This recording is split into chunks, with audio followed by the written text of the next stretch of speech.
If you think that that you going vegetarian is going to have some like massive ripple effect that's going to directly cause, you know, changes on the scale of what Peter Singer has accomplished, then that would be a really strong reason. I don't think we can have Peter Singer as like the benchmark that needs to be it needs to be reached here, though. A friend of mine told me about a book he's reading called Why It's Okay to Eat Meat by a philosopher called Shahar. Now, I'm used to hearing terrible arguments for why it's ethical to consume animal products and ethical to treat farmed animals the way we do. So when I heard that a moral philosopher had put together something more substantial in a book, I had to read it. So I read the book and then thought, why not get this philosopher on the podcast to talk about this in a little bit more depth?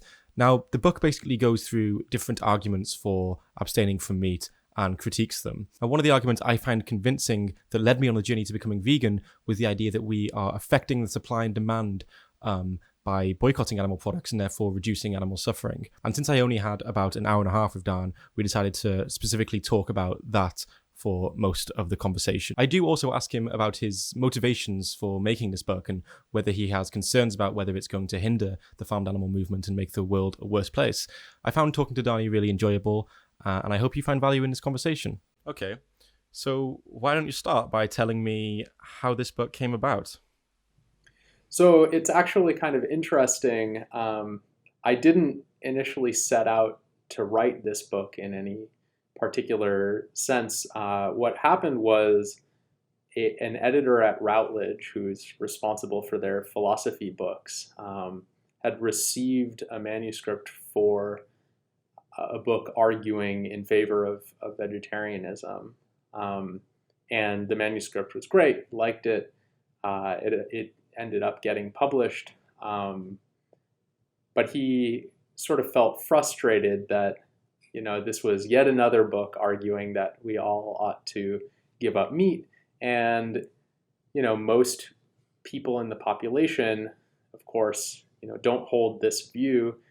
They think it's fine to eat meat. And yet if you go to the literature looking for somebody to, you know, actually explain why that kind of position is tenable, it's really hard to find anything that would really fit that purpose. You might find some, you know, like really sort of dumb views trying to defend this. And you might also find people arguing that it's okay to eat meat in particular sort of strange ways, right? Maybe like it's okay to hunt as long as you know, are doing so in a responsible way, or maybe it's okay to eat meat that comes from these super conscientious family farms, but it's hard to find somebody who's willing to kind of go to bat for just going to the ordinary grocery store, going to the meat section and buying what's there, given that what you'll tend to find there is not the sort of uber conscientious meat, but is in fact stuff that's been produced in some pretty morally troubling ways. So he was voicing this frustration to a former colleague of mine, and the colleague agreed. You know, there is a need in the literature for a book maybe challenging the vegetarian position or responding to it. You know, he wasn't interested in writing the book, but he knew that I had been working on issues having to do with personal responsibility in the face of large-scale collective action problems. So things like carbon footprints in the context of climate change. And he thought, you know, maybe Donnie would have something to say about this and be willing to take on the project. And so the editor reached out to me, said, you know, here's what I'm interested in. It sounds like you have views on this sort of thing. You know, would you be interested in writing the book? And at the time, I had sort of just finished my PhD. I was working in a sort of 2-year postdoc type position, and having an editor from, you know, a prominent press come and ask me if I wanted to write a book for them was a pretty exciting opportunity. And, you know, on top of that, I kind of felt the pull that this is what I think, that it is okay to eat meat. And I agree that that people who have my view have not really been forthcoming with powerful arguments for why that would be okay. And so I kind of felt a bit compelled to answer for myself, rather than just kind of shirk the challenge. And so a couple of years later, we have the manuscript. Interesting. So, like, one of the things that was kind of apparent as soon as I started reading your book was that you're very aware of what's happening to animals, and how much suffering the animals are going through. So was this something that you had kind of researched before you started the project, or was this kind of as part of it, kind of learning about what's happening? And was there much that surprised you? I don't know that I was surprised exactly. I certainly learned a lot about the details. I had consumed plenty of the standard vegan vegetarian literature. My background is mostly in environmental ethics, and in environmental ethics courses, it's common to include a week or two discussing what are our moral obligations to other species, other animals. And so I taught a lot of this stuff, and I kind of walked students through some of these issues and challenged them to think about whether it's okay to eat meat given some of these problems with how the meat industry sort of standardly operates. And so I kind of had the general feel for it, but I thought it was important in the context of writing a book like this to just kind of make sure that I was,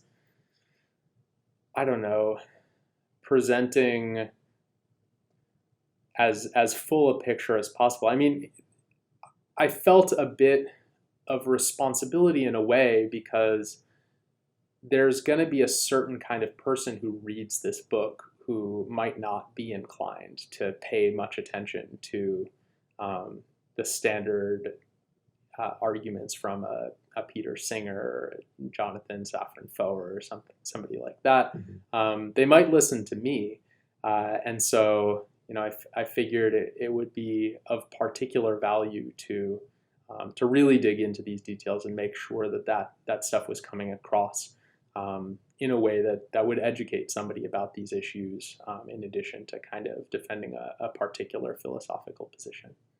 Mm-hmm.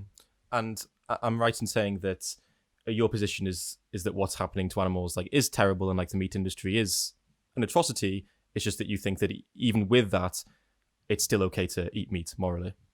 I mean, I think, I struggle in a way to take a really firm position, just because, I am somebody who, is learning about these things from afar.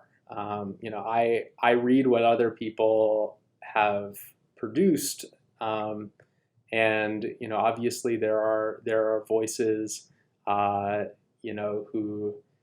who say no, it's not the way that the vegetarians claim that it is. We are veterinarians. We are animal science experts. We know very well how animals ought to be treated, and we've developed standards. The industry's following them, and yes, there are bad things that happen, but we regard those as exceptions to the rule rather than just the ordinary course of things. And I don't want from my office to sort of say, no, I know better and I'm taking one side of this conversation over the other. What I do think is very clear, regardless of in some sense what the truth is that the meat industry has not demonstrated to any degree of satisfaction that what it's doing is not horrible. Is not what? Sorry. Is not horrible. Okay. So you describe it as an atrocity, right? And I think there might be a truth about the matter that these atrocities that you might be able to point to, videos of plant workers, kicking animals and things like this. You might think like, yeah, that stuff happens. It's not the ordinary course of things. Maybe it's better than vegetarians have made it out to be, but I don't think that a persuasive case has been made. And I think that as a consumer, who doesn't have intimate knowledge of exactly what's happening, we don't have any good reason to think that what's happening is not an atrocity. Right. And while we can find examples of like individual employees abusing animals, what I find to be more compelling is like the standard legal practice examples of terrible things that are happening to animals. Like, for instance, CO2 gas chambers for pigs, lobsters being boiled alive, no like humane standard for the slaughter of fish. So the suffering of fish, and we're killing them by the trillions, seems to be like quite torturous, I'd say. And of course, like, I mean, I don't need to give these examples because I'm sure you're aware of them, and I think that the listeners to this podcast are probably very aware of them as well. But it does seem like when we look at the standard practices, there seems to be a lot of, for wanting of a better term, like torture of animals going on. I mean, I agree, and you look also at the standards of care, that have been promulgated for for how the animals are supposed to be raised. Like, what would be the checklist of things that you would audit an operation on? And it just looks like the checklist is leaving room for all sorts of really bad things to happen. In the book, I kind of go through various humane standards and how they differ from each other, and how they compare to the standards that the industry applies to itself. And it just looks like, the standards that the industry is applying to itself seem pretty lax in terms of humane treatment. And, plausibly that in itself is just reflecting an inadequate standard of care. But then on top of that, they don't even strictly enforce their standards of care. And so, Right. Even if you thought that the standards themselves are acceptable despite, outside appearances to the contrary, the fact that they say, like, it's fine if, bunches of chickens are getting their wings broken in the ordinary course of slaughter.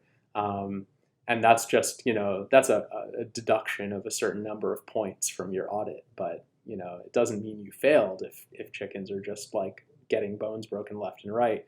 It's like, that's messed up. As a consumer, it would be very hard to look at something like that.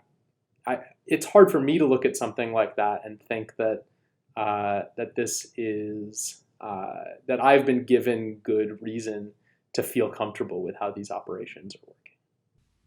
Right, and given all of this suffering, you still think it's okay to eat meat, which takes us to the next topic of the conversation, which is why is that? And you kind of go through a few different. I guess you go through arguments for vegetarianism or for veganism and then critique them. And like the argument that seems to stand out to me the most, because it's kind of the one I found compelling, is the argument that we should boycott animal products to affect the supply and demand and reduce animal suffering, essentially. And you talk about the inefficacy thesis. So maybe you can give an overview of what this is. There are just a number of different ways to try to draw the line between the badness of what the producers are doing and our obligations as consumers with respect to their products. And there are a few different ways of drawing that line, right? So, you might think, well, we should take a stand against this, right? And eating meat is not doing that. You might think that there's something about getting our hands dirty by participating in this market, right? So there's a bunch of different ways that you could try to draw the line. But as you say, I think one of the most straightforward ways that people do try to draw the line is a kind of directly causal one, where, when I put, a chicken leg in my mouth, in some way I'm sort of causally responsible for the suffering or mistreatment of chickens. Maybe in, I think, the sort of overly simplistic version of the argument, maybe the chicken that I ate. But you might just think, yeah, it's a supply and demand story where when I eat chicken, I'm contributing to demand for chicken, and the demand for chicken is what causes chickens to be raised going forward.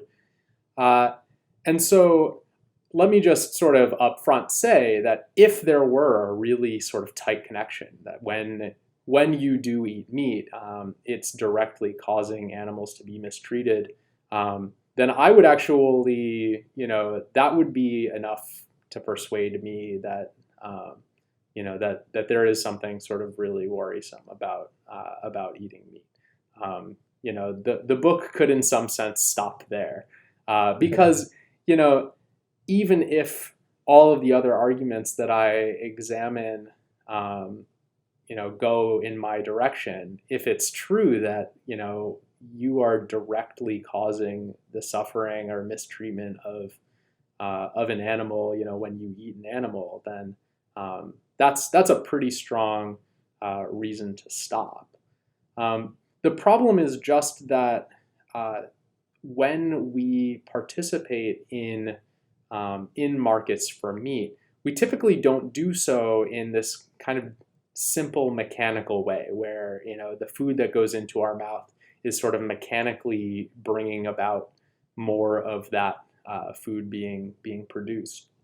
And to see that, I think it's important to think about how the kind of middlemen, middlewomen, in the process are doing their business, right? So, the supermarket who you're interacting with, the meat producers who are producing this stuff, they're not sort of looking at what we eat and then adjusting their production in a kind of made to order way. What they're doing is they're trying to navigate these markets that are characterized by constant fluctuation, and where what the market is demanding at any particular point in time is this kind of like statistically noisy thing, right? So just think about the supermarket. A supermarket is not operating by going to its customers and getting an inventory of what they would like to buy for the week and then going and putting in orders. What they're doing is they've got to kind of stock their shelves at any given time, knowing that one day a particular consumer might decide to come in and buy a chicken, and then the next week or the next day, right, that consumer might decide to come in and buy something completely different. And they kind of need to be operating in this environment where different people are coming in all the time and purchasing all sorts of different things, and there's just this natural fluctuation built in. And so they need to kind of have a stock of products that are going to satisfy any of a wide range of desires. And so, if you decide, I was thinking about having chicken tonight, but actually I've changed my mind. I'm going to have, let's say, tofu. The way that would need to impact what the grocery store, does would be not in affecting, their order the day that you came to the supermarket, right? That's already kind of been done. It would need to affect how they behave in the future, right? They would need to say to themselves, all right, well, I'm going to order less chicken going forward because, this person didn't buy a chicken. And if you just think about how grocery stores need to make those decisions, right? The decision of a particular consumer on a particular day not to eat chicken is really neither here nor there in terms of what the grocery store needs to order next week in order for its shelves to be stocked appropriately. And so there are all sorts of strategic situations where, what you do on any particular day as an individual consumer is not going to sort of affect what your intermediary does going forward when they're making their decisions about how to behave. And even if In a sort of unusual case, the grocery store did say like, oh well, we didn't sell enough chicken. Let's kind of scale back on how much chicken we're ordering because our customers are not buying. And even if you caused the grocery store to make a decision like that, there would still be a question of, like, is that grocery store interacting with a distributor who might might not change their ordering behavior on that kind of basis, or even if the meat producers themselves get a change in an order, right? What kinds of decisions are they making about their operations? They aren't, again, making chickens to order. They've got these huge operations with many, many chickens being raised at any given time, different orders coming in different amounts, fluctuating in all sorts of ways. Other kinds of variables are fluctuating: feed costs, electricity costs. A particular farm might have an outbreak of a disease and the chickens don't do as well, right? So these are just all sorts of variables that the companies are operating with. And the chance that a particular consumer is going to make a difference to how the meat company decides to run its operations going forward is just it's just like a very unlikely thing to have happen. And so even though I think it would be a real problem to eat meat in a world where there was this kind of mechanical relationship between eating it and having more of it produced, I think in the world that we actually inhabit, it's just a lot harder to draw that connection from one single consumer's behavior to the amount of animals that are raised and killed for food. And so what that means is that if you're going to make the case for being vegetarian, or especially for it being an obligation to be a vegetarian, you just need to tell a different kind of story. You need to make the link in a different way. And so I don't want to suggest, right? I mean, as you said, there are lots of different arguments that I consider in the book, and I don't want to suggest that this fact of individual inefficacy, settles the issue, but it just makes it a little bit more complicated. Okay, let me ask a few probing questions here. So, I mean, I guess you would acknowledge that if, like, say, 20% of the population boycotted meat or animal products, then the supermarkets would order less, and perhaps like the meat suppliers would breed less animals. So there is like a connection between the consumer behavior and the number of animals being bred into a life of suffering. Yeah, it's just that you're saying that the likelihood of one individual affecting that change is very small, or very, very unlikely. Yeah. So, I mean, you can think about it like, think about, statistical noise, right? It's hard sometimes with constantly fluctuating things to tell tiny differences on the basis of one small change.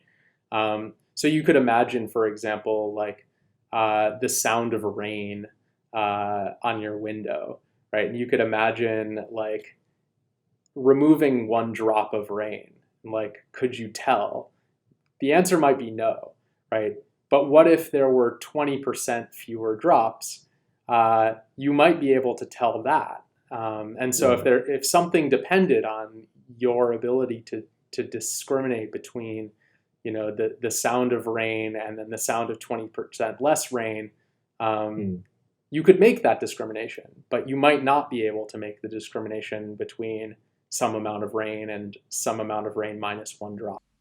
Right, but I guess in this scenario, if we're acknowledging like there is a chain, I guess we as an individual consumer, we wouldn't know whether we were going to be the one who actually did manage to get lucky and make a difference, right? Like there is a cutoff point where one individual not buying the animal product would lead to a lesser order. It's just highly unlikely that that's you. So it's true that there's a kind of question at any given moment, right? Like how many people would have to change their behavior in order to be noticed, right? Maybe one person doing it wouldn't be noticed, and maybe two people wouldn't be noticed, maybe three people wouldn't be noticed, but there's got to be some threshold, right? And maybe you want to represent it in terms of like a probability distribution where like the fifth person has some probability, the sixth person has some probability. So in that case, we could say that like while any individual is unlikely to make a difference, and it could even be the case that you could be vegan or vegetarian your entire life and never affect that, there is like a very small chance of an immense difference. And therefore, when we think about it from like an expected value point of view, it seems like it could be worthwhile. Yeah, good. So a lot of people have tried to run this kind of argument where, either it's that there are these like broad thresholds in the marketplace, or just sort of more flat-footedly just thinking about like, there's a box of cuts of meat, right? Maybe it has 10 cuts of meat in it. And so you have to figure out like, are you the 10th person who's gonna make them order the extra box, right? And so like 1 in 10 chance, the expected value is that the cut of meat that you consume has like a 1 in 10 chance of having a 10 cut impact, right? So things like that, I think can occur. But the problem is just that the kind of issue that I'm talking about is not a sort of uncertainty about whether you're going to hit a threshold. It's more an issue of trying to figure out whether or not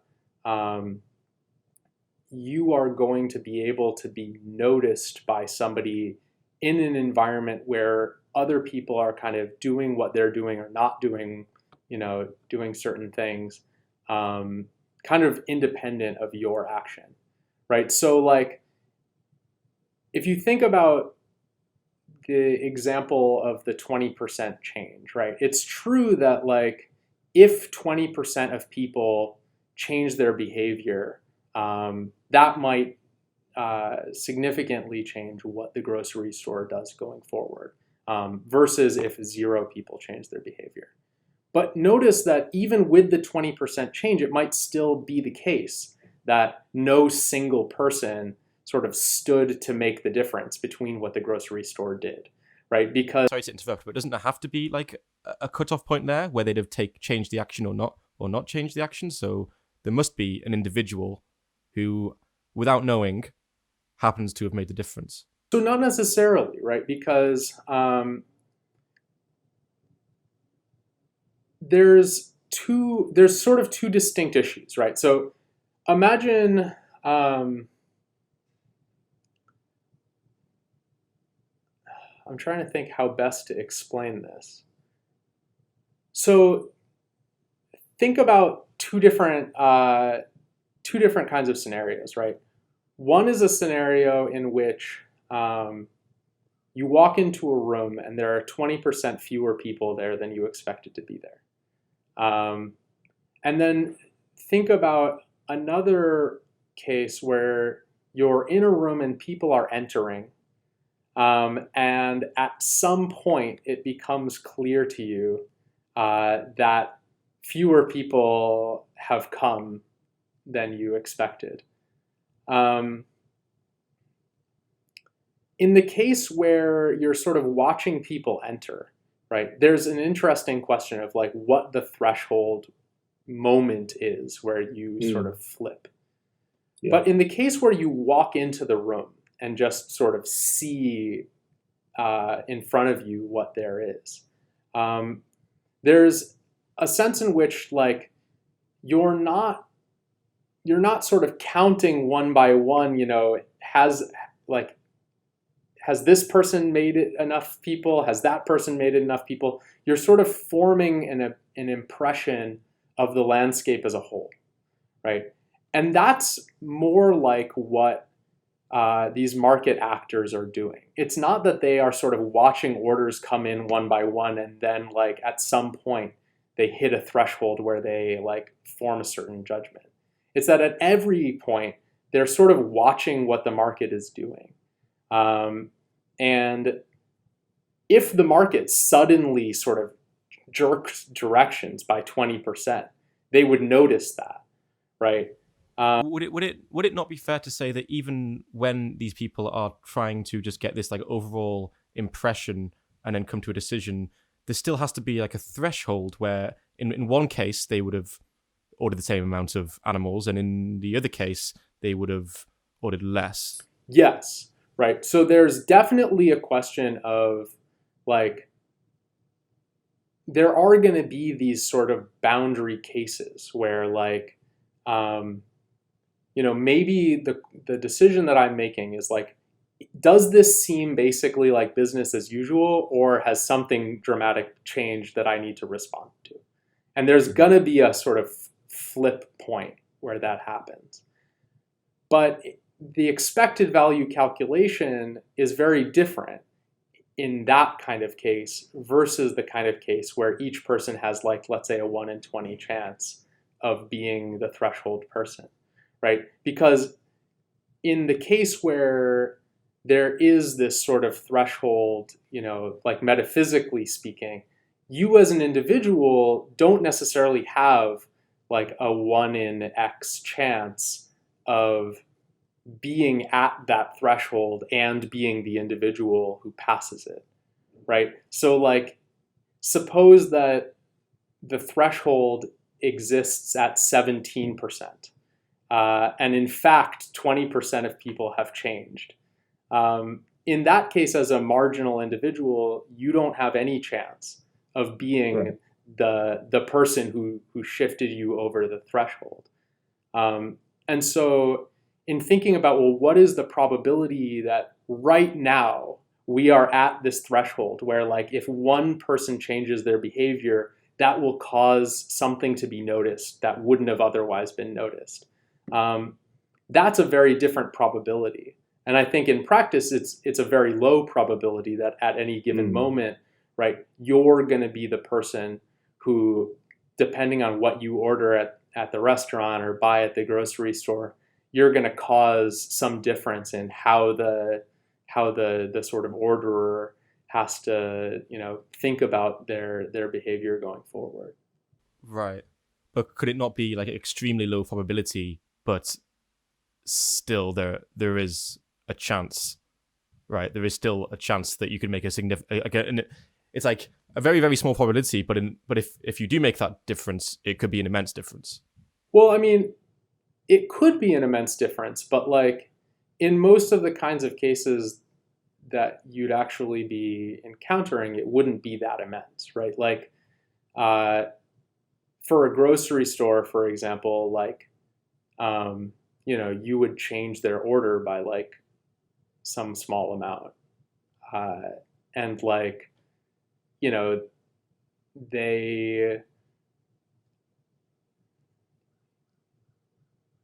they might still not actually change what the meat producer does on the basis of that information, right? Just because the meat producer might still sort of like say, yeah, okay, the grocery store did change its order, but it's kind of a drop in the bucket for our business plans, and so we're not going to change our expectations about the future.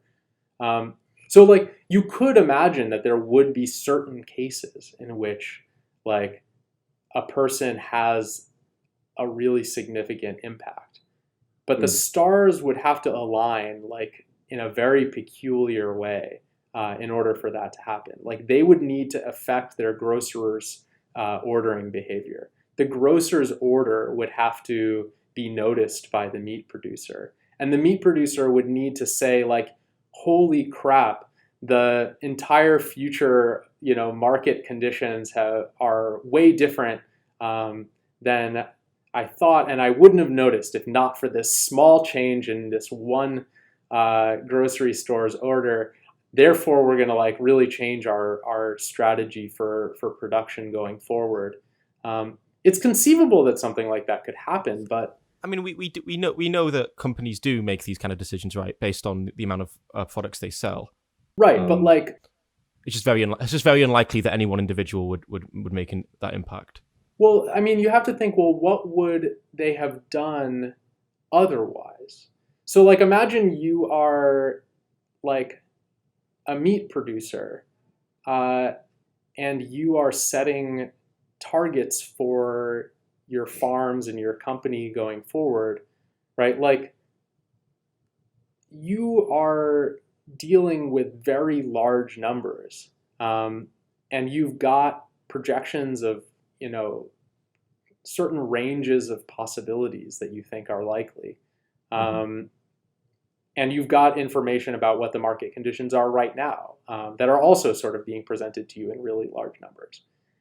And chances are that, like, you know, whatever your numbers are that are kind of going into that, if you changed that number by like one tiny decimal, like, it wouldn't make sense for you to do something very different from what you were planning to do anyway.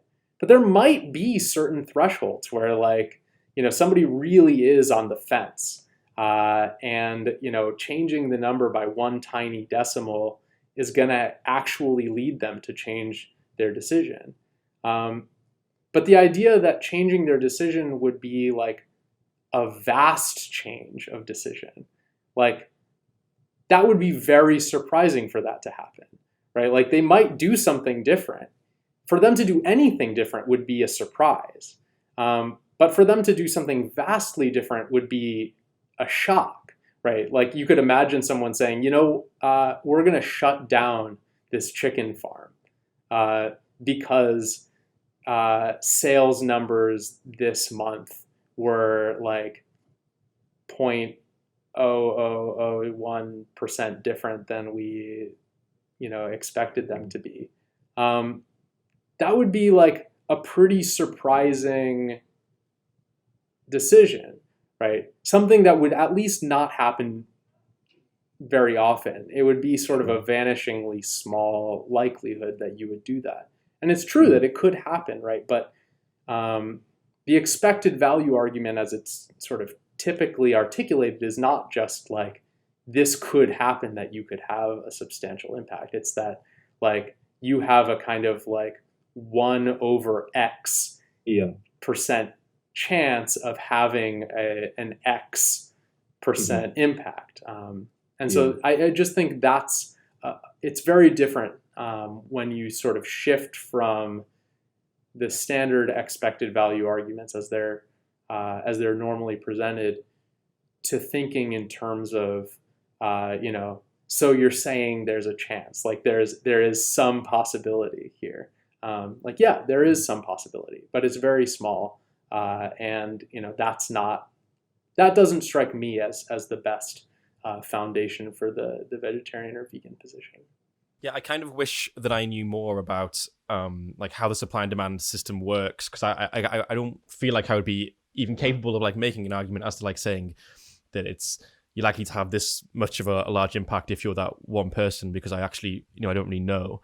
But what I would say is that it could be the case that maybe even like we could say an individual buying or boycotting these animal products is like very, very incredibly low chance of making a difference. But even so, I guess I would say that the individuals aren't making these decisions in a vacuum. So there are like social effects to making these decisions. And by being vegetarian or vegan, you're likely to influence other people around you, so that you may influence the number of animal products that other people around you buy, or you may just raise awareness about the issue of like farmed animal suffering, so that people are likely to do something about it. As one like example, I mean, Peter Singer is a man who's arguably done more than anyone else for animals in human history, and he was inspired to think about the issue of animal suffering while having lunch with a vegetarian friend. So I think like the social effects, if I guess the social effects by being vegan or vegetarian, or even reducing animal product consumption, should also go into the expected value calculation. Yeah, so that seems absolutely right. And I think, there's kind of two ways to think about that. One way would be to think about yourself as an individual sort of having these kinds of impacts directly. I think, if you are Peter Singer, that's a pretty morally distinctive place to be in. Peter Singer is super influential, and he does, I think, have some pretty strong reasons to use that influence in certain ways. And of course, the person who influenced him by being vegetarian, I guess, probably wasn't as influential. Yeah, I mean, so if you think that that you have the ability to use your influence in a way that's going to produce like a massive impact, then you should do that. I think that's absolutely right. I think that vegetarians often sort of overestimate the likely impacts that a particular person is likely to have. But that's kind of neither here nor there. If you think that that you going vegetarian is going to have some like massive ripple effect that's going to directly cause changes on the scale of what Peter Singer has accomplished, then that would be a really strong reason. I don't think we can have Peter Singer as like the benchmark that needs to be reached here, though. I guess my thought would be that yes, right, when you're thinking about your influence on other people's behavior, that is an important consideration that should be taken into account. And if you stand to materially impact how the meat industry operates through your decisions, not just to put meat in your mouth, but through any sort of behavior that you are engaging in, persuasive behavior or otherwise, that's a pretty strong reason to consider taking that action.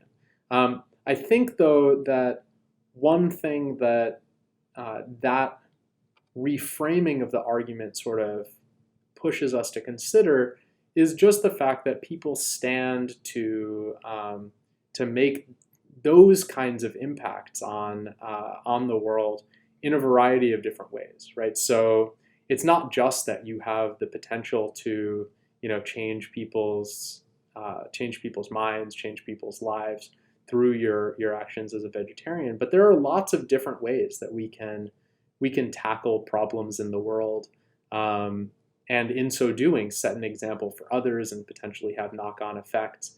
And so one of the key ideas in the book, as you know, is just that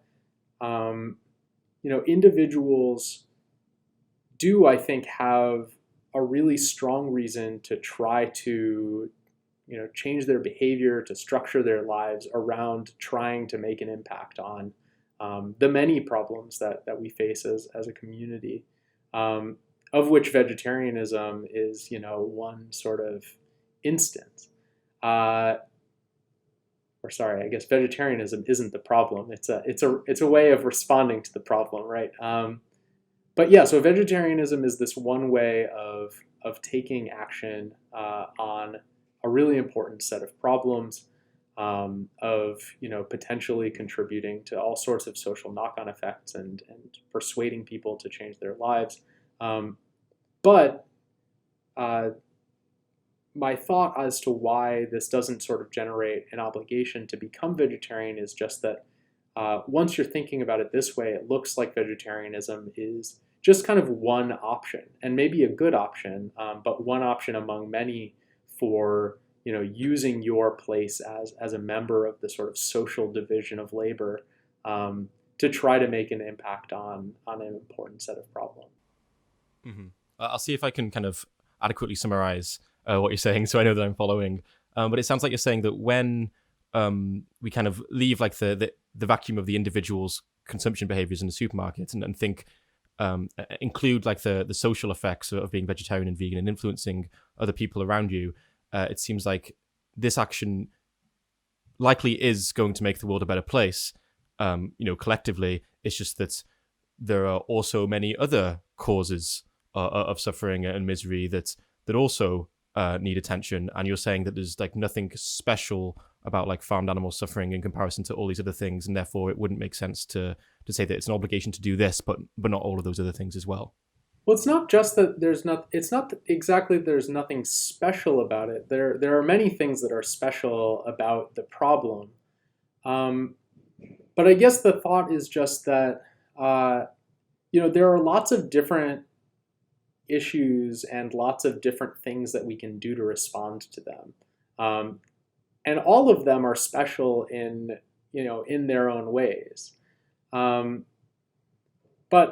as individuals, we kind of have to figure out what we're going to do in a world where, the problems are just vast and innumerable, and we, A, couldn't respond effectively to all of them, and B, like, we're not even going to spend all our time responding to them. And I mean, that's, a sort of point of controversy, maybe, between me and a Peter Singer or somebody like that, of, how far should an individual feel obligated to go.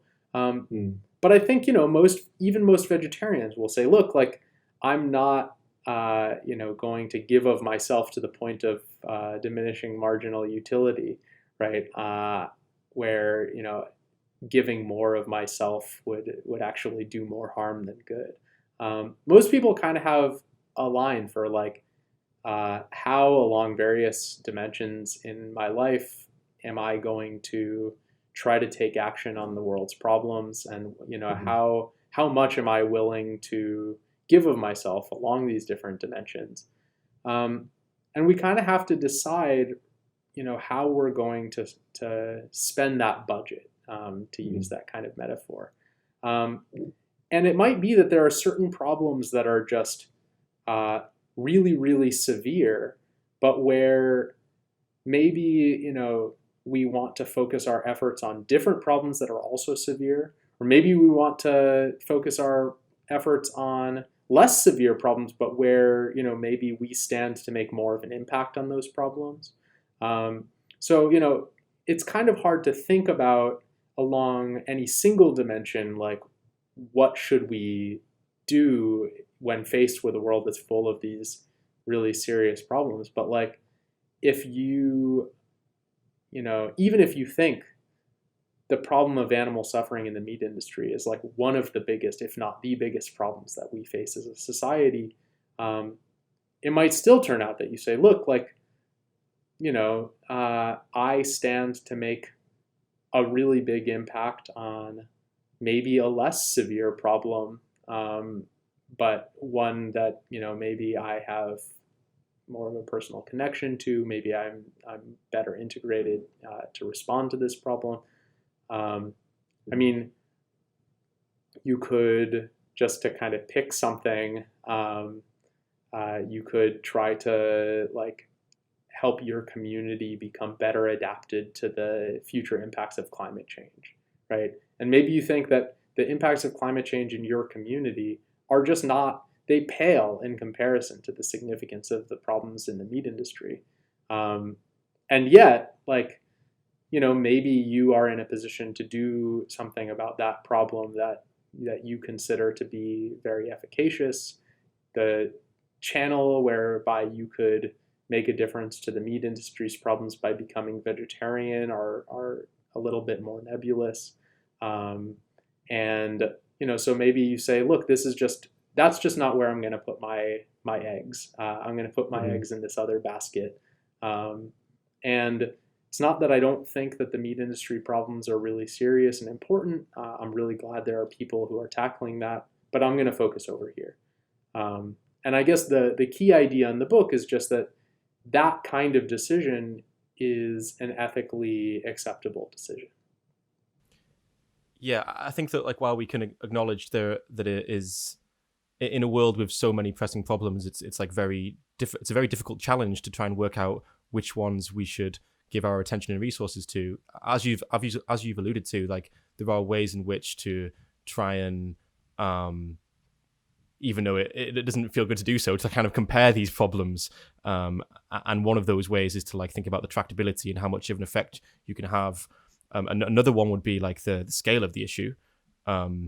Certainly like farmed animal suffering, when you think of the scale of the suffering, it kind of is astronomical compared to most issues that are being discussed. And also like neglectedness as well, because there's diminishing returns, which also I guess would affect the tractability. So I think when you kind of look at these three criteria, the tractability, the neglectedness, and the scale of the issue, like it seems to me that the issue of like farmed animal suffering kind of like stands out as like a very important and like a very important issue that people could have like a large impact with. Like, would you agree that like farmed animal suffering kind of seems like special in the sense that it seems like a very good opportunity to do a lot of good with your life if you were to focus on this issue? I think we might disagree on the tractability issue a little bit. I agree. I would acknowledge actually that on the tractability there are like other issues that are probably far easier to solve. I mean, I do think that we can see with like welfare reform over like the last 5 years and the booming of like plant-based alternatives and like legislative change, that there is reason to be positive. But I guess like in terms of why I think this is so compelling, it's mainly due to the scale and neglectedness of the issue. Yeah, so I mean, I think that's fair. It's I don't want to suggest at any point through this book that like people should not be vegetarian, or that this is in some sense a mistake, or like a low quality option for Mm-hmm. people to take. Um, the point is more that uh, I want to make room for people to take different kinds of responses to the world's problems, and to be able to say, look, like there are other ways of doing things that are acceptable here. I think it would be a shame, right, in a way, if everybody sort of glommed onto any particular issue, to the neglect of the full constellation of other issues that people take on.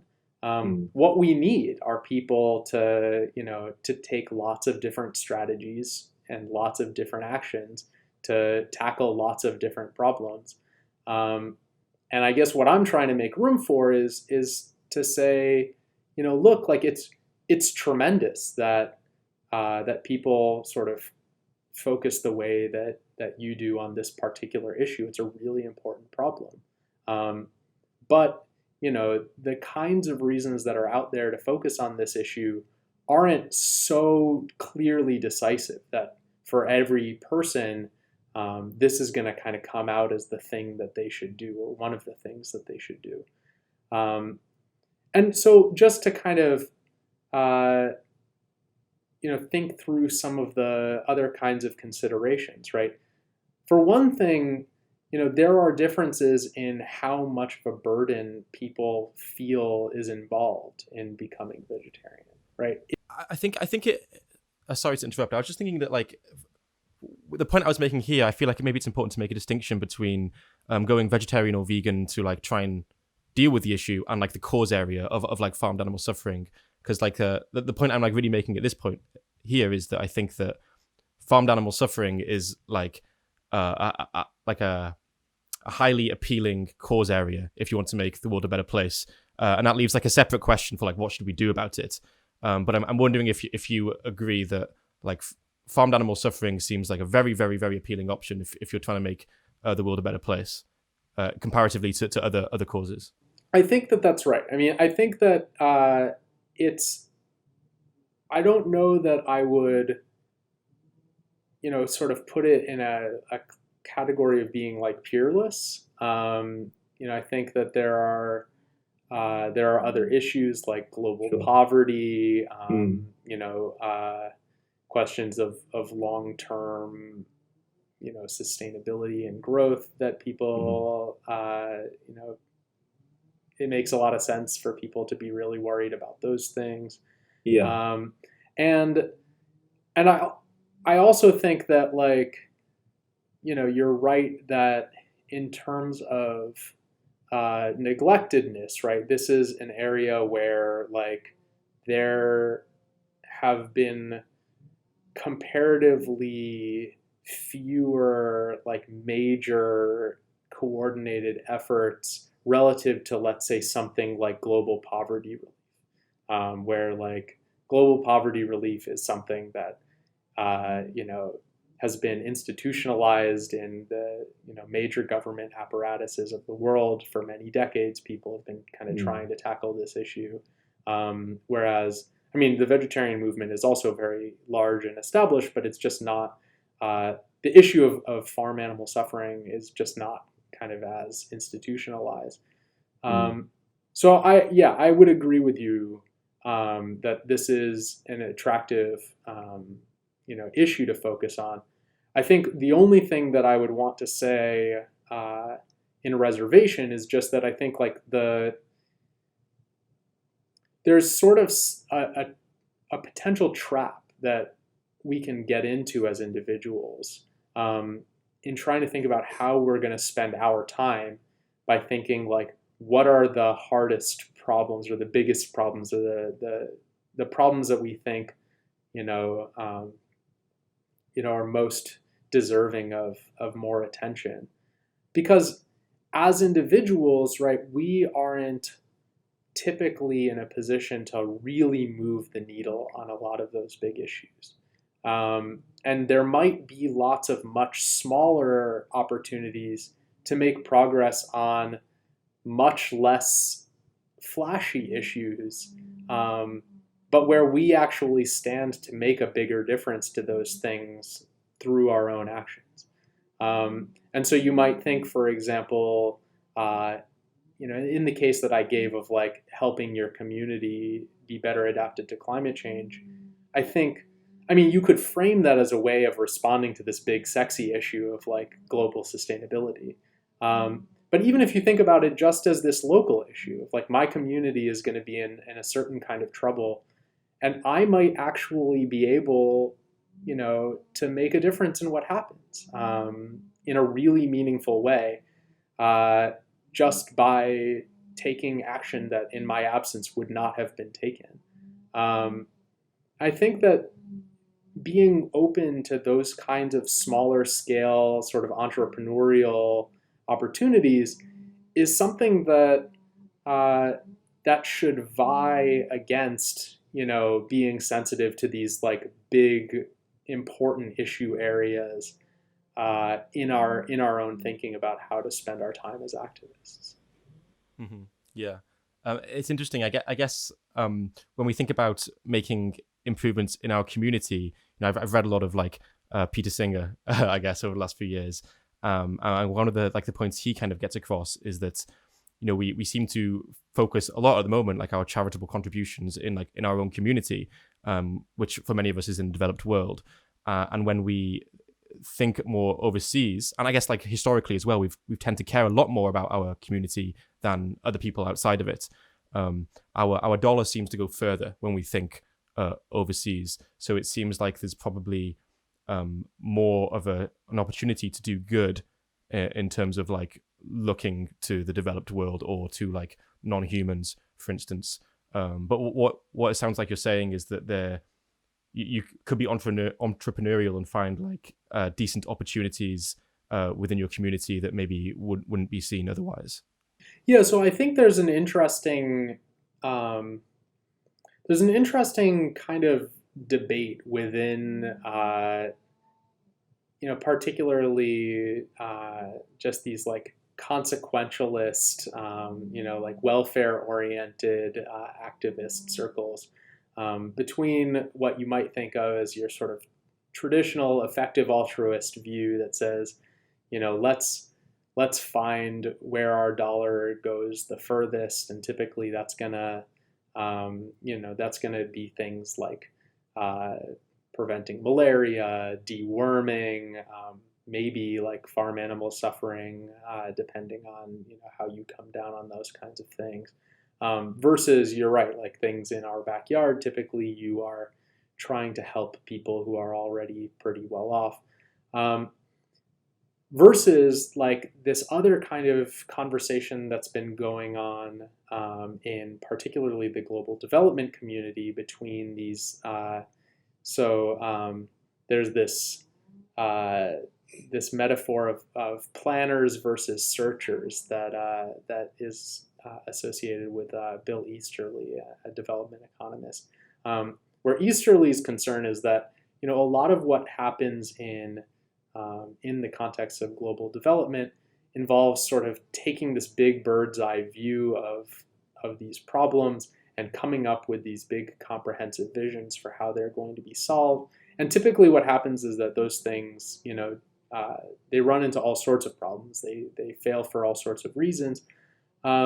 Whereas what often, is the best that you can do is to kind of identify entrepreneurial opportunities and see what works on the ground and do a little bit more of that, and really sort of putting the onus on entrepreneurs to uncover for us where the big opportunities are. And you might think that the effective altruists have kind of tried to internalize the Easterly point by looking for things like, fighting malaria, is not like trying to comprehensively plan an economy, right? It's just finding something that seems to work, fighting malaria and putting more money behind that, and similarly with deworming. But there is sort of an issue still, I think, with the kind of traditional effective altruist way of thinking about this stuff, where there is still this temptation to kind of look out from the centralized armchair and try and figure out what are the big opportunities that we can devote people's energy and resources to, rather than charging people to go out and be the eyes and ears on the ground and to identify things that without them would not have been identified, would not have been acted upon. And you might just think that on the ground mentality is just really important, in addition. So it's not to say that we don't want to have somebody like GiveWell is the name of the organization. We need people like that, right? To devote large amounts of resources to things that seem to work. But you might think that alongside an organization like that, it's also just important to have people who are out looking for opportunities to do good that wouldn't have been done otherwise. Whereas, an organization like GiveWell is going to identify some charities. Those charities are going to have massive budgets. The chances that you as an individual are going to meaningfully change what that organization is going to do might be smaller in practice than your ability by going out in your community and doing something on the ground. Sorry, I lost the structure of that sentence. No, that's fine. But you might just have more opportunities, despite the fact that on their face, the things that you'd be doing in your own community aren't as big as the things that you might do, on the other side of the world. It might just turn out that your entrepreneurial contribution can be bigger in the context of these things that are closer to home than it can be in the context of participating in these large and coordinated campaigns. Yeah, I guess someone who is part of the effective altruism community would, I'm assuming they'd acknowledge that if something was more tractable, and even though it's within the community, the evidence suggests that it would lead to better outcomes, I guess they'd be in favor. I did notice that the Effective Altruism Animal Welfare Fund seemed to give a lot of grants to very small community, small organizations with small budgets in the developing world. So it doesn't seem to be, obviously ACE are giving lots of money to or filtering lots of money through to organizations that have very big budgets, I guess. But there's also I think there's like effective altruism funds that kind of are like more nimble, I guess, in how they dish out money to organizations or individuals who have been a bit more entrepreneurial, finding like maybe like more high risk opportunities that could do a lot of good, that kind of thing.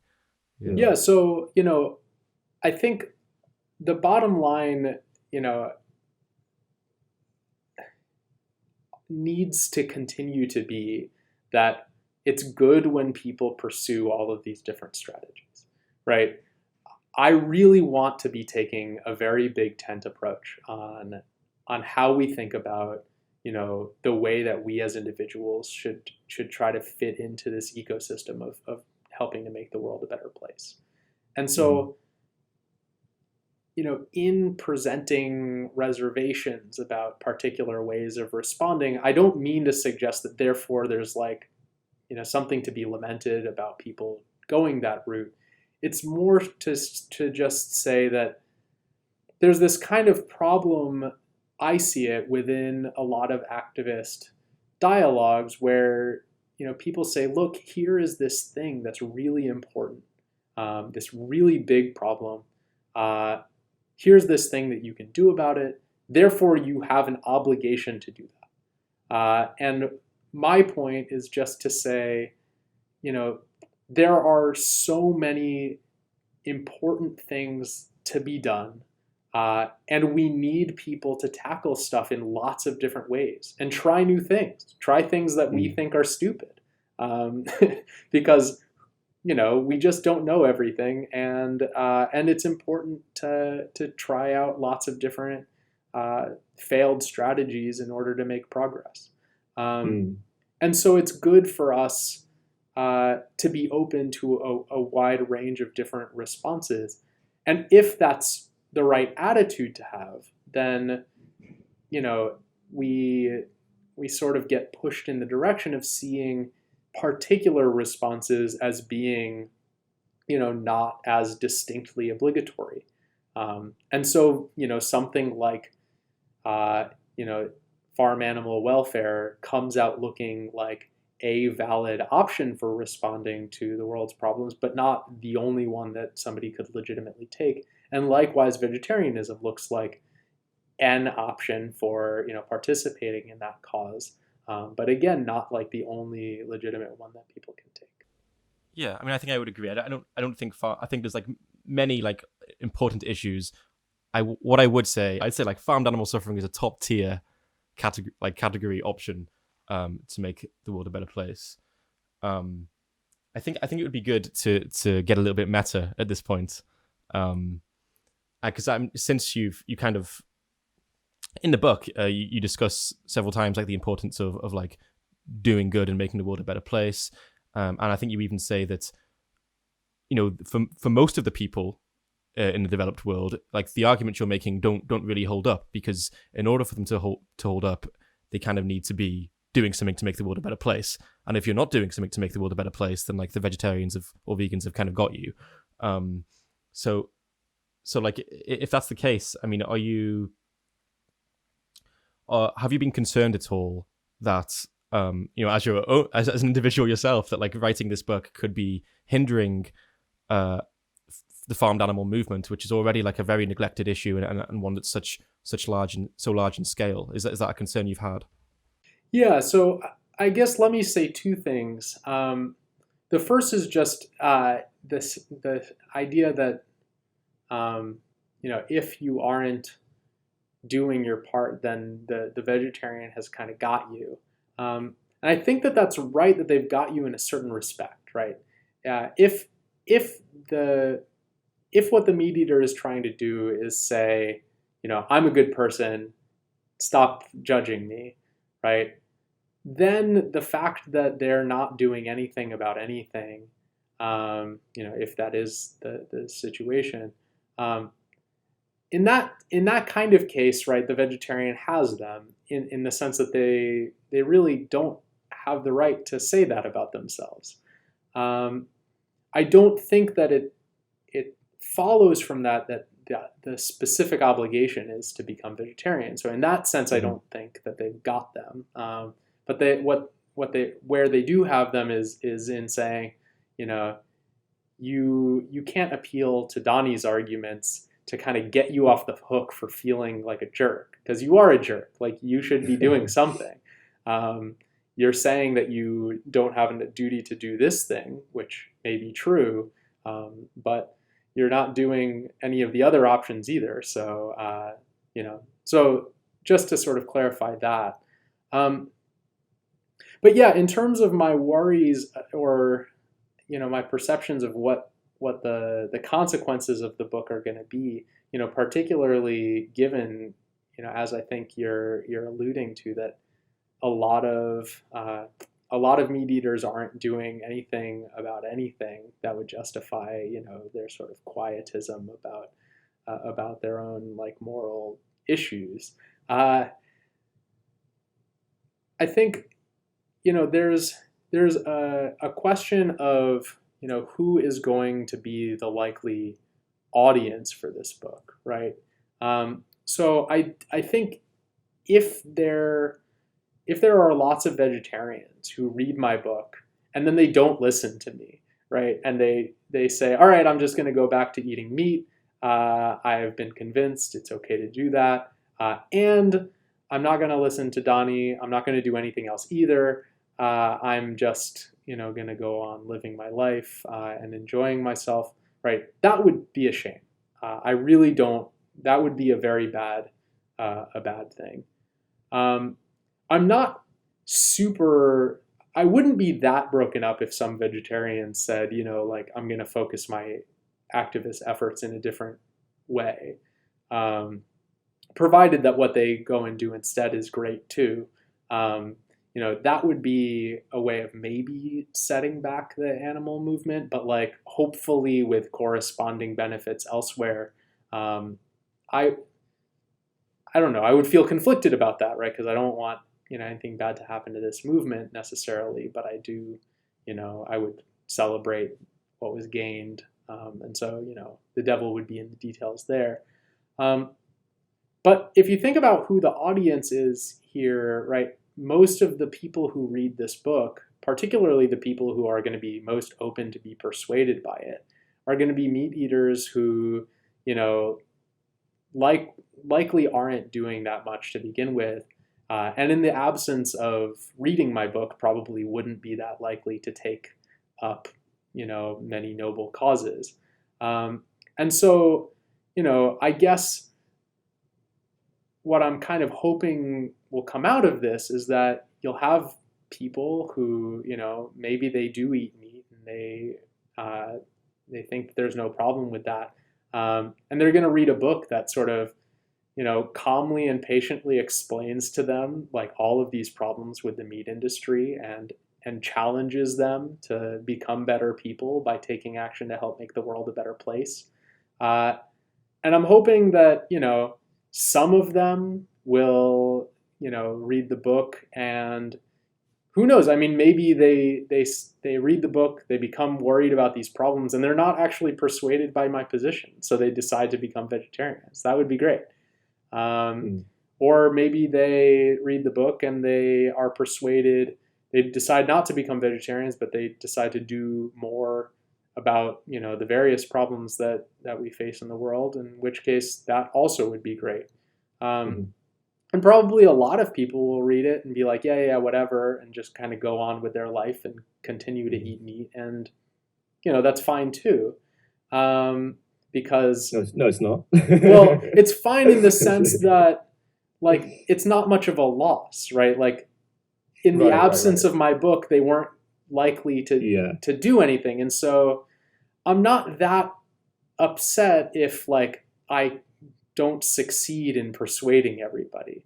But I guess my thought is, like, if you don't think that many people who are going to be persuaded by this are going to be vegetarians who then go and do nothing, and maybe a much larger proportion will be meat eaters who read the book in the first place, and hopefully some of them are persuaded to take some kind of action. It's just not clear to me that the expected sort of impact would be, you know, for people to be doing less, particularly even about this problem. Like, I wouldn't be surprised if a lot of meat eaters read the book, become more worried about these issues, and decide to do something about them. That would be, a terrific outcome in my eyes. And at least, I guess, maybe the other thing to say is, I at least don't think the outcomes are likely to be sufficiently bad that it sort of swamps the value of like having this conversation advanced in a more sophisticated direction than the literature has had so far. And so like, right now before this book existed, I guess, I felt like most of the conversation was just vegetarians sort of screaming out into the void and not having much of a response from anybody with an intelligent point of view. Especially in the sort of popular conversation. And so, if I think that, the expected impacts of the book are not going to be particularly bad, it seems like there's some independent value of just improving the quality of our discourse and getting a different perspective out there into the literature. Right. I mean, it was very refreshing for me to read as someone who's been kind of like on the streets talking to meat eaters for a few years now. It was very refreshing to like hear a more sophisticated argument. It's not very often that I get to read something that I disagree with like that and like be excited about it, because I'm usually just getting like the like appeal to nature fallacies, or like it tastes nice though, those kind of arguments. And I very much appreciated that you raised awareness as to a lot of the animal suffering that's going on in the industry. Someone who picks that book up to kind of confirm the belief they already have is going to come out of it more educated about what's happening to animals. And you acknowledge, I'm pretty sure you acknowledge, like collectively vegans and vegetarians who are boycotting these products are making a difference, are reducing animal suffering and making the world a better place. Absolutely. That's the core in a way of the way that I think about these things is, it's really not in any way meant to be a suggestion that there's some mistake, right, that vegetarians and vegans are making. The disagreement really just is that, the standard vegetarian vegan view is that it's wrong not to be a vegetarian or vegan. And what I try to argue for in the book really just is that it can be okay to take other approaches. So it's not obligatory to take just this one, but that does mean that you do have to choose something. Just doing nothing and going on being just a thoughtless meat eater is not the way to have a good response to the vegetarian's challenge. If you're happy to go down this rabbit hole, and it's fine if you'd rather end here, I'm wondering like how you think we should determine what a moral obligation is. Well, so there are obviously lots of things where, when you take your action, you are sort of like directly harming or wronging somebody or something.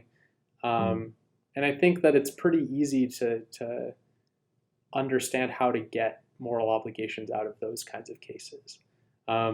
What I think are harder are these cases that have a kind of collective responsibility flavor to them, where there is this big problem that is the result of large numbers of people behaving in a certain kind of way, and where no one individual is really meaningfully changing that outcome through their one action or their individual actions, but where they're sort of participating in this broader pattern that's generating these problems. And in those kinds of cases, it's easy, I think, to think about there being a kind of collective responsibility for doing something about this. Like, if we collectively fail to stop this problem, then in some sense we have collectively I guess, like failed in our moral duty. But thinking about how those collective failures translate to individual moral responsibilities is just complicated.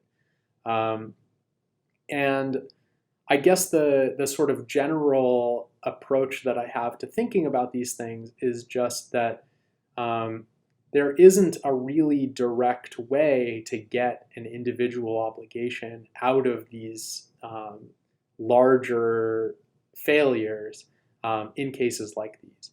As an individual in that kind of context, I think it's appropriate maybe to feel shame. Like I think it's appropriate if you're a meat eater to, like, in some sense, lament that that this is where we've come to as a community. And I think that shame, gives some reason to want to extricate yourself from this, right? Like, I don't want to suggest that there's no weight on the side of participating in this particular response in this particular way, but it's just to say that in a community that is failing along so many different dimensions, right? That has so many unfulfilled collective duties. And where you as an individual don't really have it in your power to, like, flip the switches and solve the problems. I think the better way to think about our obligation is not to sort of focus on each of the collective failures and derive from that an individual responsibility to respond to it, but rather to think more in terms of a kind of moral division of labor, where, we should all participate in our own way to try to, tackle some dimension of our collective failure. And so I'm not sure if that's like a full theory of moral obligation. I think, coming up with a full account of moral obligation is, that's something for fancier people than me. But I guess the general kind of outlook that is motivating this particular, conclusion of mine on the moral dimensions of meat eating is just this kind of broader view on how to think about ethical activism in a world where there are just so many different problems that are calling out for responses. Right. And as you said earlier in the conversation, you feel like if you were convinced by the supply and demand argument, essentially, that if you buy the product, you cause the animal to suffer, then you would see it as obligatory to be vegan or vegetarian. So I guess likewise, you would see it as obligatory, I'm assuming, not to boil a lobster alive yourself, perhaps, or like to not go fishing yourself. So, I mean, I think that from my point of view, like, the questions of, like, where do we draw the line on, like, metaphysically on things like sentience, like, what's going on with the lobster, right? Like, that's where I would think that question, kind of boils down to. Sorry to use that word, but so, like, in the case of the lobster, right, there might be questions of, is this being actually experiencing the boiling in a way that that's problematic? And maybe there's a question of also, like, well, what would happen to the lobster if not for being boiled? And is there something particular about being the one who does the boiling versus, just sort of like letting somebody else boil the lobster? Yeah. I guess to, like, nail you down in this hypothetical, I'd have to say, like, you breed the lobster and... Right. And then yeah. So I think that in cases where, like, it's just very clear that an individual is personally responsible for bringing about harm to an animal that's like a morally unacceptable harm, you just shouldn't do that, right? Like raising a chicken yourself in inhumane conditions and then eating it is wrong. Like you shouldn't do that. And you shouldn't do something that causes somebody else to do that on your behalf. Like if I paid my neighbor to raise the chicken for me, like there are all of these examples in the vegetarian literature like this, where it's just like, doing this is wrong. Paying somebody to do it, like hiring somebody to do it, is wrong. So just don't do that. And it's like, yeah, that's absolutely right. It's really just an issue of how the markets in these kinds of contexts actually work. Just to touch on the example of the lobster again. I mean, I think in the UK, the government released a report recently where they said that there's like overwhelming evidence that lobsters are sentient. I spoke to a veterinarian the other day actually who was saying that there's evidence that they like avoid painful stimuli and heat sensation as well.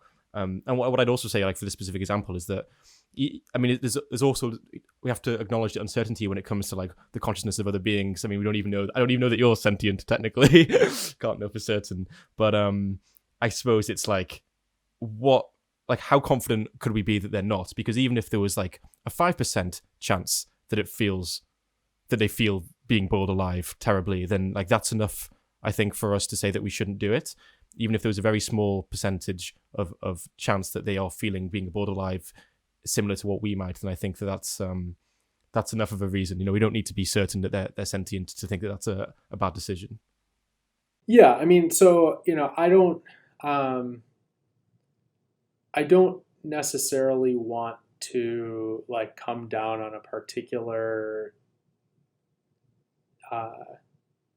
I don't want to take a particular line on those kinds of boundary cases, right? Like, I mean, I do think that there's an issue when it comes to like uncertainty of representing things in these like percentage terms. So like thinking in terms of like, well, you have like a 5% credence that X is true, and therefore we can kind of do math with that, right? Like, I mean, you think about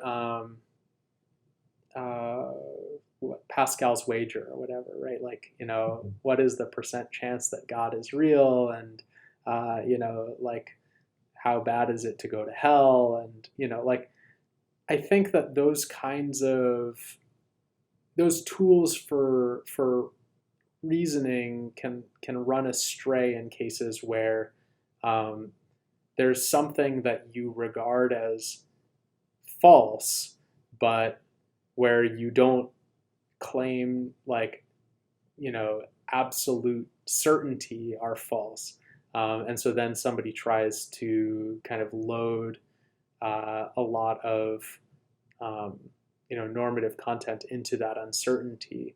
I just think that like there's reason to be suspicious of that way of reasoning about things. But I take the point, right? Like I don't want to be, I certainly don't want to be putting myself in the position of like being the guy who's arguing on behalf of boiling lobsters in this conversation. Like that's not the point, right? The point is just to say that, I personally feel like, the conversations about those kinds of cases are often harder to like, it's harder to figure out what the morally correct line is than it is in the cases that I focus on in the book of like how pigs and cows and chickens are treated. Because I think like, whereas you can kind of have a debate about lobster sentience or like what it's like to be a lobster being boiled alive, like those are complicated issues that I'm just not competent to resolve. But I think it's like very easy to resolve the question of like, should you torture a pig? It's like, no, don't do that. If there are things that you are personally doing that are causing that to happen directly, you shouldn't do those things, period. But given the complex ways that that actual markets work, I think that's really what is making this a more complicated debate. What do you think that future people will think of our behavior to animals? Yeah, good question. I mean, I think probably eventually we'll find some way, not to do this. And I certainly think that, like, future people will look back and be like, how could they? In sort of the same way that I think thinking, feeling people today say, how could we, right? Even people who eat meat, I think, sensibly look at this and say, like, how this is going down? That just seems, it seems right? That, like, coming down with some kind of condemnation is just the sensible response. You don't need to be a future person, right? Like, people today should feel that. And I think that, like, there's a sense of, so I talked earlier about shame, right? And there is a sense in which, being a member of a collective that fails ought to be shameful. We should feel ashamed that we as a society are allowing this to happen. And I guess I do put some value on, changing your behavior so as to, like, extricate yourself in a certain sense from the shameful thing, right? You can be like, well, I was one of the good people. But I guess, like, when I think of other examples like this, I'm not sure how much weight to put on this, right? So, like, in the case of, like, climate change, for example, like, future people will look back and be like, how could they have let climate change happen? It's like, yeah, like, I'm ashamed in a way to be a part of a society that, like, can't get its act together to solve climate change. Does that mean that I shouldn't drive my car?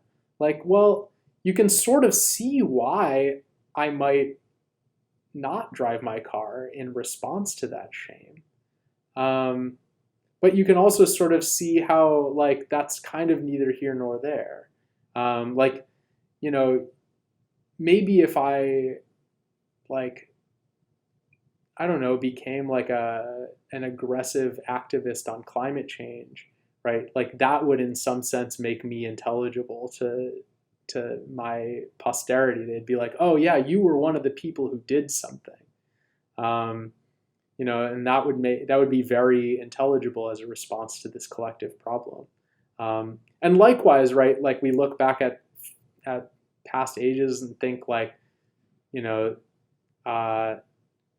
during the Holocaust, right, there were people who, fought tooth and nail against the Nazi regime within Nazi Germany. Or, during the times of slavery, there were, people who fought tooth and nail for abolition. And that's, like, a highly intelligible, like, straightforward response. Like, you've got this collective atrocity, and this is a way that, it's very clear why people would have responded to it.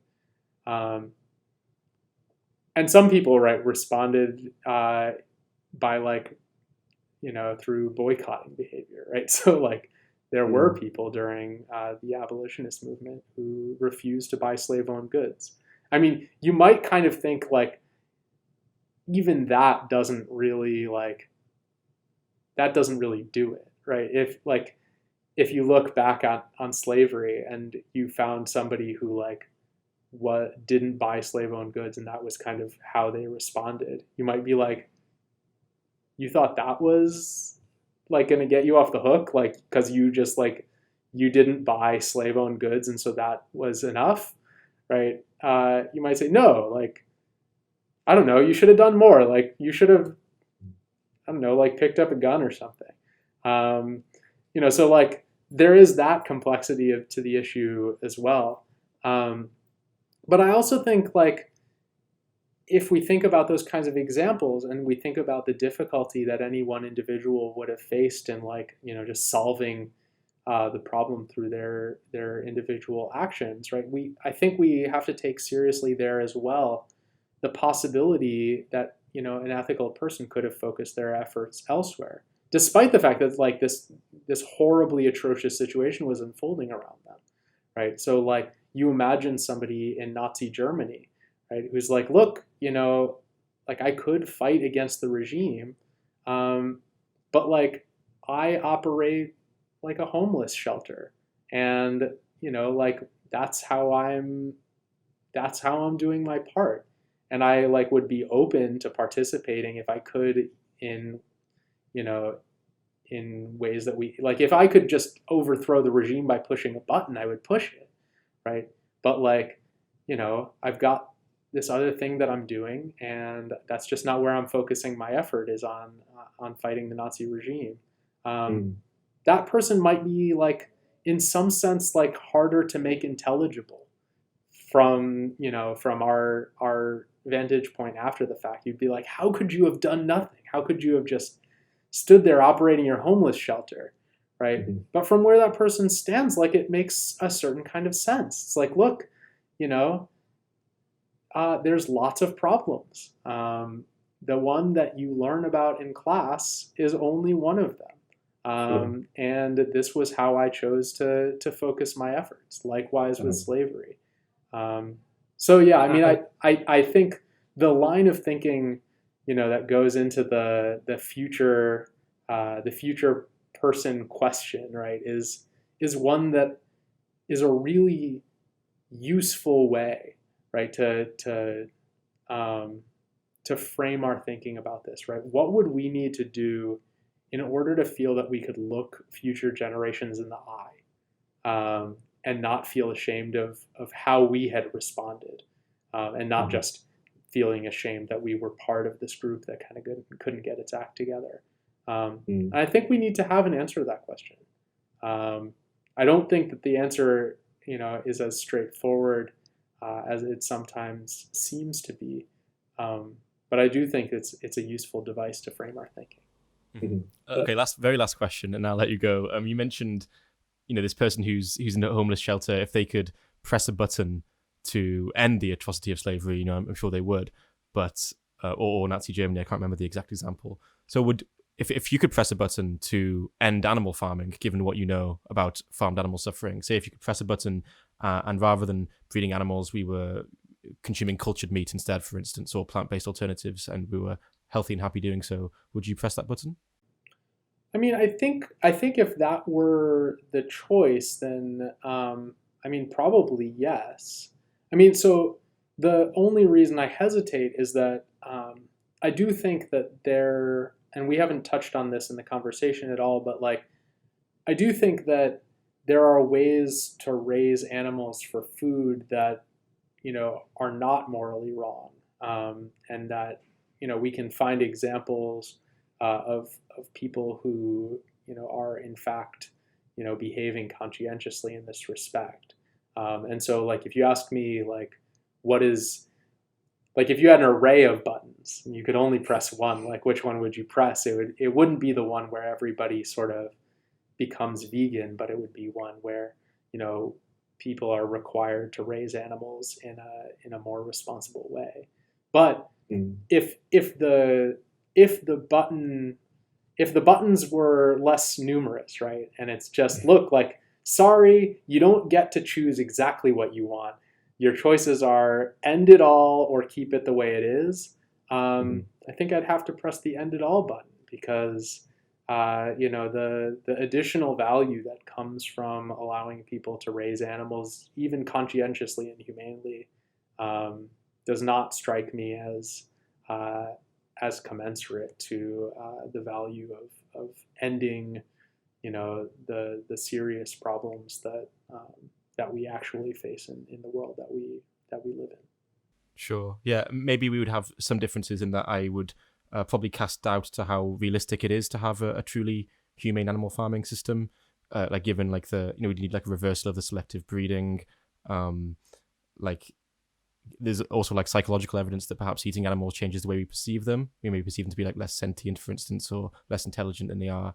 I think that it's probably good to have like the sanctity of animal life kind of like, or violence towards animals kind of stigmatized as well. But I think this is like a conversation for a discussion for a whole other conversation that we could get into. And I feel like I've already taken you longer than I said I would. But thank you. It's been really, really interesting to talk to you. And like I said, your book was really a breath of fresh air for me. And I really enjoyed it. And I've really enjoyed this conversation. So thanks very much. Well, thank you so much for having me and for a great conversation. Yeah, this was a lot of fun, and I'm really grateful for the opportunity to to get to go back and forth a little bit on some of these points. Okay, well, if you're still listening, then you have made it to the end of the podcast. Thank you for still being here. Just a reminder that the content I'm putting out there, both on Humane Hangouts and on my main YouTube channel, Humane Hancock, and the work outside of YouTube that I'm doing, I'm currently working on a documentary about farmed animal suffering. All of this is made possible because of the support from people like you on Patreon. So thanks so much for everyone who's making all of this possible. Also, just a reminder that this podcast is available not only on YouTube, but also on Spotify and most other streaming platforms. If you're watching on YouTube, do let me know what you think about this conversation in the comments section below. Thanks for watching, and I'll see you very soon with another podcast episode.